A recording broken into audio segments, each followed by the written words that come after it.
قرآن، ہم رسولوں کے وارث ہیں، ذرا ان کو دیکھو رسول کی زندگی کے نقش قدم پر چلتے ہیں کہ یہ شیطان کے نقش قدم پر چلتے ہیں؟ ابھی قرآن کی تلاوت کی مجھ سے پہلے حضرت والا نے، مگر اب تو مجھے معاف فرمائیے گا، سامنے پوسٹر لگا ہے مقابلہ حسن قرات۔ آج کا مسلمان یہ سمجھتا ہے کہ قرات کے حسن کا مقابلہ کر دو، بس بات ختم۔ اس امت کو یہ مت بتاؤ کہ قرآن کی آیت ہم سے کیا کہتی ہے۔ 50 قاریوں کو جمع کرو اور بیچارے قاری بھی یہی سمجھتے ہیں کہ بس ہم روئے زمین کی سب سے اعلیٰ اور سب سے افضل ترین قوم ہے، اس لیے کہ ہم نے اپنے گلے کے سارے تاروں کو قرآن کے حسن پر لگا دیا ہے۔ جو قوم یہ سمجھتی ہو کہ قرآن کے معنی کا سیکھنا جرم ہے اور قرآن کو ترجمے کے ساتھ پڑھنا حرام ہے اور قرآن کریم کے ترجمے کو دیکھنا ناجائز ہے اور گناہ ہے، وہ قوم کیا کرے گی اللہ تبارک و تعالیٰ کی کتاب کے ساتھ اس کا کیا معاملہ ہے؟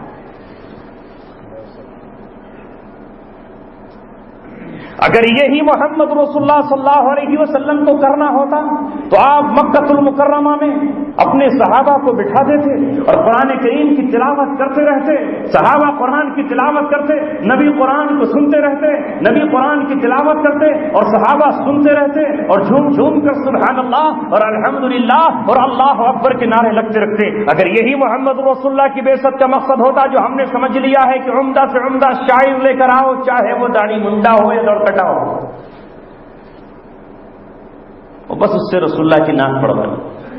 اور جھموا لو اس سے، یہاں تک کہ فاحشہ بے حیا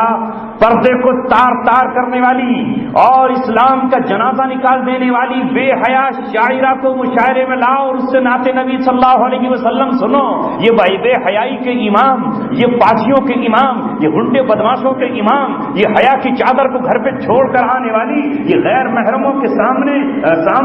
مشاعرہ پڑھنے والی، یہ اپنے اوپر سیٹیاں بجانے والی اور لاکھوں نوجوانوں کو بے حیا بنا دینے والی، اور اب جب تک اسٹیج پر رہے تب تک نوجوانوں کے دل میں زنا کی کسک پیدا کر دینے والی، زنا کی چسک پیدا کر دینے والی، چند گڈیوں کے لیے، چند نوٹوں کے لیے اور چند پیسوں کے لیے، جسے اپنے باپ کی کمائی پر بھروسہ نہیں، جسے اپنی بیٹے کی کمائی پر بھروسہ نہیں، جسے اپنے بھائی کے بازوؤں پر بھروسہ نہیں، وہ مشاعرہ پڑھ کے نوٹ کی گڈی دبا کر بے حیائی کا پیغام دے کر جا رہی ہے۔ اس سے کہتے ہیں رسول اللہ کی نعت پڑھ لگی ہے فلاں ابن فلاں۔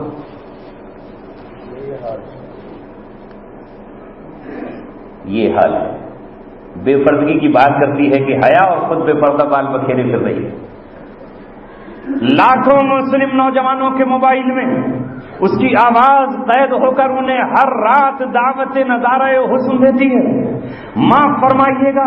کڑوی بات کڑوی ہے، ہم حکیم ہیں، ہم کڑوی دوا دیں گے، چاہے آپ اسے اپنے حلق سے نیچے اتاریں نہ اتاریں، اسے آپ الٹی کر کے یہیں پھینک کر مسجد میں چلے جائیں، ہمیں اس کی کوئی پرواہ نہیں ہے۔ اللہ تبارک و تعالیٰ کو راضی کرنا ہے، آپ راضی ہو یا ناراض۔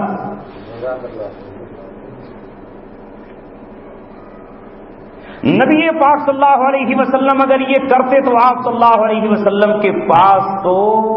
بہترین گلے والے،